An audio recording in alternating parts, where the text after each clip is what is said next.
नमस्कार दर्शक बंधु।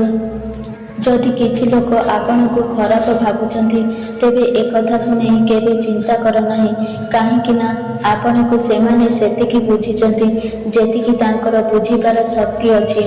बारंबार अपमान हेबा परे भी जो मनीष आपण को छाड़ी चली जाए नहीं एहार माने नुहे जे से निर्लज अटे बरं सत कथा तो एहा अटे ता जीवन रे आपणकर स्थान ता इज्जत ठारू भी बड़। जी एकुटिया कांदिकी चुप हो जाए निज दुख कष्ट को लुचेबा शिखी जाए से ही मनीष ए दुनिया रे अधिक शक्तिशाली होता है। गोटे कथा मन रखिबे सबुठु अधिक अपमान आपणार लोकंक ठारू मिलिथाए। जेतेबेले सबु लोक आपण को छाड़ी चली जाइथांती सेतेबेले आपणक भितरे थिबा साहस और शक्ति को बाहर कर देइथाए काहेकि ना साहार मनीष को दुर्बल कर देइथाए। आपणक बयस जेते हेउना काहेकि प्रत्येक दिन जीवन आपण को किछि ना किछि शिक्षा देइथाए। किछि पाइबाकू चेष्टा कर नहले किछि हराई दियो किंतु निज स्वार्थ पाई केबे भी काहाकू व्यवहार कर नहीं।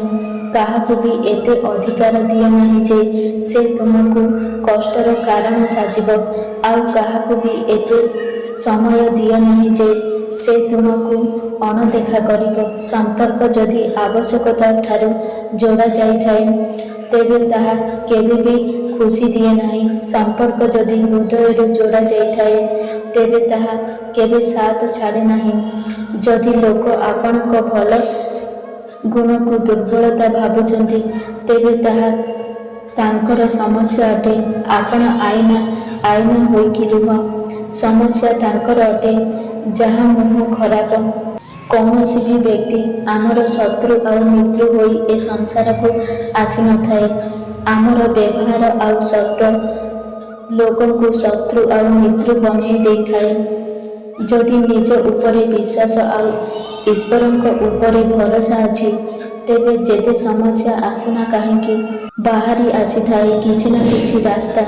जदि तुम पाखरे तुम बापा माँ आउ प्रियजन तुम साथी रे अछंती ना तेबे एही कथा बुझी जातु ए जीवन तुम ठारो किछि भी छड़े नेब नाही। लोके चाहिचंती कि आपण भलरे रुह किंतु सेमाने केबे एहा चाहंती नाही जे आपण तांको ठारो भलरे रुह बोली।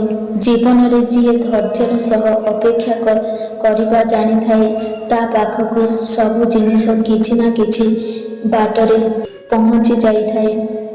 जदि किछि नुह करिबा पाई चाहुथांती तेबे केबे भी भय कर नाही। एहा चिंता कर नाही जे हारी जिबे बोली। हारिबा तो केबे भी होई न थाए जीतिबा नहले किछि शिखिबा। बुद्धिमान बंधु सीए होइथाए जे दुर्बलता को कहा आगरे प्रकाश करे नाही। निज घरर गुप्त कथा धन हानि कथा धोखा खाइबा कथा मनर चिंता ए कथा गुड़ी को मनरे सीमित रखिबा उचित अटे।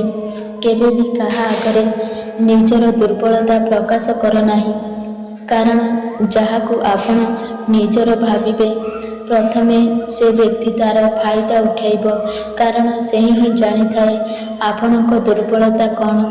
तुमे ठीक अछ बोली ना काहाकू प्रमाण देबा आवश्यक नाही।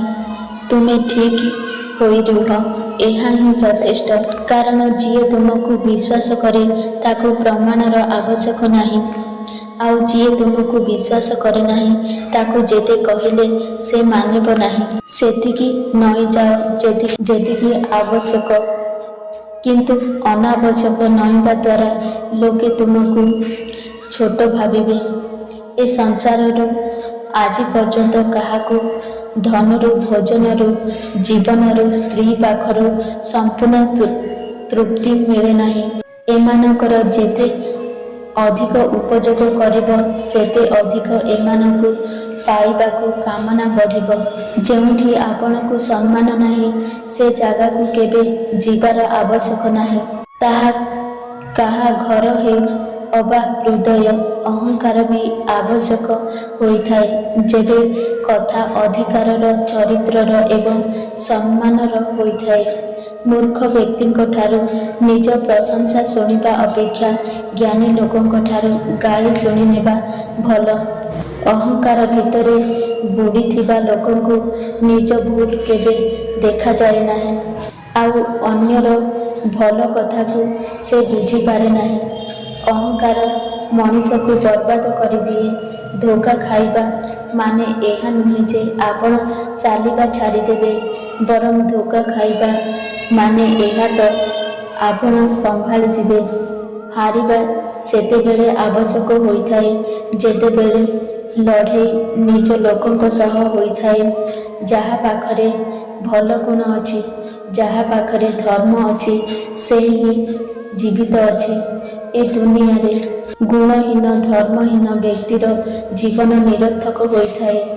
ଜୀବନ ନା ଭବିଷ୍ୟତରେ ଅଛି ନା ଅତୀତରେ ଅଛି। ଜୀବନ ତ ଏହି ମୁହୂର୍ତ୍ତରେ ଅଛି। ବଞ୍ଚିବା ପାଇଁ ନା ପ୍ରତ୍ୟେକ ଦିନ ମରିବାକୁ ପଡ଼େ ଏଠି।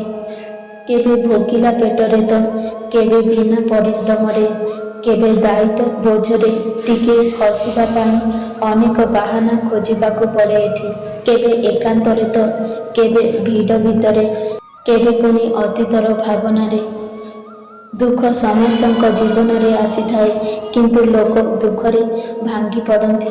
ଆଉ କିଛି ଲୋକ ସେହି ଦୁଃଖକୁ ସହି ଜୀବନରେ ଆଗକୁ ବଢ଼ନ୍ତି। ଜୀବନରେ କାହାକୁ କନ୍ଦେଇ ଦାନ ଧର୍ମ କଲେ କିଛି ଲାଭ ନାହିଁ। ଯଦି ଦୁଃଖୀ ମଣିଷ ମୁହଁରେ ହସ ଫୁଟେଇ ପାରିଲ ନା, ତେବେ ତୁମକୁ ମନ୍ଦିର ଯିବାକୁ ପଡ଼ିବ ନାହିଁ। ଆଜିର ଦିନ କାଲି ସ୍ମୃତି ପାଲଟି ଯିବ, ତାହା ଦୁଃଖରେ ହେଉ ଅବା ସୁଖରେ। ତେଣୁ ପ୍ରତି ମୁହୂର୍ତ୍ତରେ ଉପଭୋଗ କର। ଆମେ ଯାହା ପାଇଛେ ତାହା ଆମ ଭାଗ୍ୟଠାରୁ ଅଧିକ। ଯଦି ଆପଣଙ୍କ ପାଦରେ ଜୋତା ନାହିଁ ନା, ତେବେ ଦୁଃଖିତ ହୁଅ ନାହିଁ। ଏ ଦୁନିଆରେ ଏମିତି ଅନେକ ଲୋକ ଅଛନ୍ତି, ଜୋତା ପିନ୍ଧିବା ପାଇଁ ତାଙ୍କ ପାଖରେ ପାଦ ନାହିଁ। ସବୁବେଳେ ନିଜ ହୃଦୟକୁ ସଫା ରଖନ୍ତୁ। ହିସାବ ରୋଜଗାରର ନୁହେଁ, କର୍ମର ହୋଇଥାଏ। ଯାହା ବିତିଗଲା ତାକୁ ପଛକୁ ଚାହିଁ କେବେ ଦେଖିବ ନାହିଁ, ନହେଲେ ଯାହା ଆଗକୁ ମିଳିବାର ଥିବ ତାକୁ ବି ହରାଇବାକୁ ପଡ଼ିବ। ପାଦର ଟଳମଳ ହେବାକୁ ସମସ୍ତେ ଦେଖିଥାନ୍ତି, କିନ୍ତୁ ମୁଣ୍ଡରେ ଯେତେ ବୋଝ ଅଛି ତାହା କେହି କେବେ ଦେଖିପାରନ୍ତି ନାହିଁ। ବିପଦ ଆସିଲେ ସଚ୍ଚୋଟ ରୁହ, ଧନ ଆସିଲେ ସରଳ ରୁହ, ଅଧିକାର ମିଳିଲେ ବିନମ୍ର ହୁଅ, କ୍ରୋଧ ଆସିଲେ ନିଜକୁ ଶାନ୍ତ ରଖ।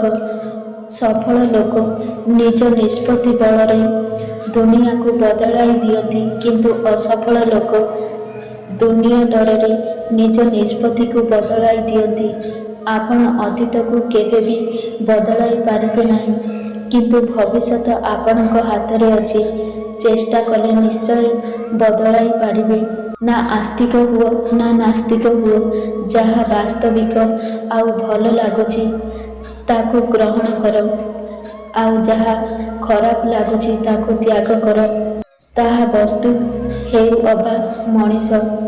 ଲୋକ ସବୁବେଳେ ହିଁ ଆପଣଙ୍କ ସଫଳତାକୁ ହିଁ ଦେଖିଥାନ୍ତି, କେବେ ଏହା ଦେଖିନଥାନ୍ତି ଯେ ଆପଣ ସେ ସଫଳତାକୁ ପାଇବା ପାଇଁ ଆପଣ କେତେ ପରିଶ୍ରମ କରୁଛନ୍ତି।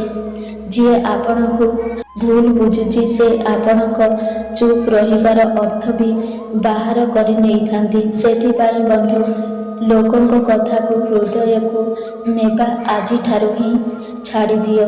ତାହା କର ଯାହା ଆପଣଙ୍କୁ ଠିକ୍ ଲାଗୁଛି। ଯାହାକୁ ଆପଣଙ୍କର ଆବଶ୍ୟକ ନାହିଁ ତାକୁ ଜବରଦସ୍ତି ଆପଣଙ୍କ ଭଲ ପାଇବା ଦେବାକୁ ଚେଷ୍ଟା କର ନାହିଁ, କାରଣ ଏପରି କଲେ ସେ ଆପଣଙ୍କ ଭାବନା ସହ ଆପଣଙ୍କୁ ବି ଦଳି ମକଚି ଦେବ। କାହାର ଭଲ କରିକି କାହାଠାରୁ କିଛି ପାଇବାକୁ ଆଶା କର ନାହିଁ, କାରଣ ଭଲ କର୍ମର ଫଳ ଭଗବାନ ଦେଇଥାନ୍ତି, ମଣିଷ ନୁହେଁ।